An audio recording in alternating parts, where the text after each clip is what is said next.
Okay, my name's Simon Bowkett. I'm a rural chaplain here in the heart of Wales, mainly Carmarthenshire area, and I'm in 3 livestock markets a week in Llandyfri and Llandeilo, Fyrach, and then here Carmarthen Mart. I'm here twice a week normally, and basically we're here outside the walls of church. I'm a minister of religion, I'm a Christian minister, and we're here doing what we can in service of this rural community. How did farmers first hear about the pylons? So I think the initial impact of this on the people I work with was a set of letters going out, almost unannounced. There were rumours of this sort of thing going on, but then a set of letters arriving on farms, which were quite threatening in the way that they were phrased, in my opinion. And then we had a set of consultations, and you can tell by the attendance at those consultations, which were part of the necessary process. The company doing this was obliged to do that by the regulations. The turnout at those was immense, and certainly the first one I went to, you couldn't get in through the door, right? Because people were so worried and so bothered about that. What did you notice at the time? I certainly took phone calls from people at that time, and I visited, who were really feeling immensely threatened by that.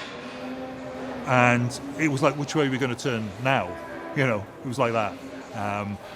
And they had to receive advice as to what people were actually entitled to do, in contrast sometimes to what they were claiming they were going to do on your land.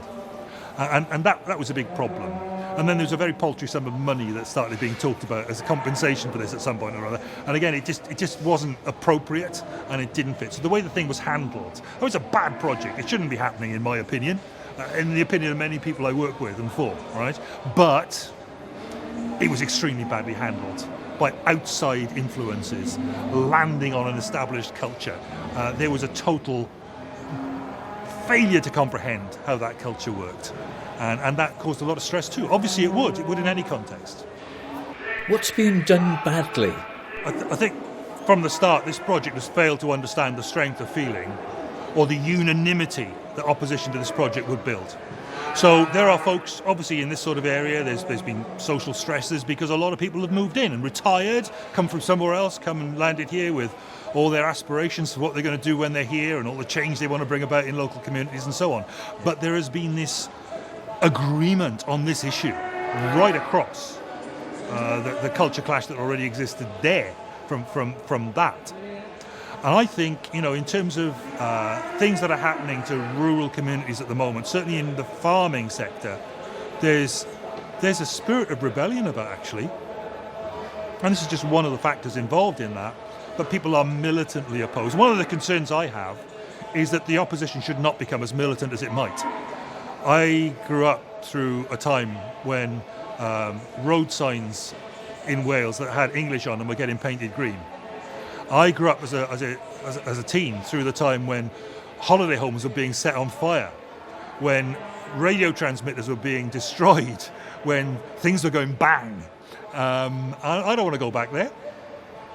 But there's a real resistance to cultural imperialism, which is gaining ground, associated with things that are coming out of Cardiff Bay on an urban agenda, but also coming from across the bridge, from the government in Westminster, which seems to be wanting to call more and more things back under their control. And the fear does exist that the existing process in Wales for permitting such a project as this is going to be called into Westminster. The powers exist for that, and already junior ministers in Westminster are making the noises about what's going to happen across the UK, favouring pylons against the mole-ploughed undergrounding solution.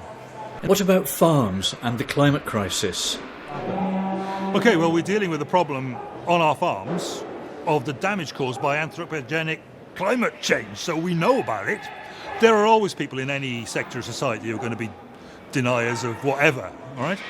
But we are dealing with it, and we know about it. We're dealing with the impacts. We observe the impacts.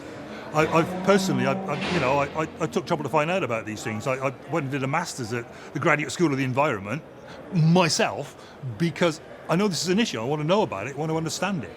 And I do see the progressive people in farming increasingly being very concerned about this and putting on projects on their farms to deal with the issue of climate change and carbon and methane and all the rest of it. Okay, so that's not the issue here, I don't think, across the board. The issue here is of transitional justice. In the transition to a greener economy, there's this real danger that those who are a democratic minority will be victimised by that whole process. And it does look, and people do feel that is what's going on at the moment. There's not climate justice being done. And have you met any farmers that are pro-pylons? I can't think of a reason that any farmer would be pro-pylon unless he thought he was going to hang his washing on it. Okay? It's not going to work. Why would you want that monstrosity imposed on your agricultural operation? Why would you want that level of devaluation of your farm to take place? Why would you want that level of problem with your bank manager potentially if you've got a loan secured against that property?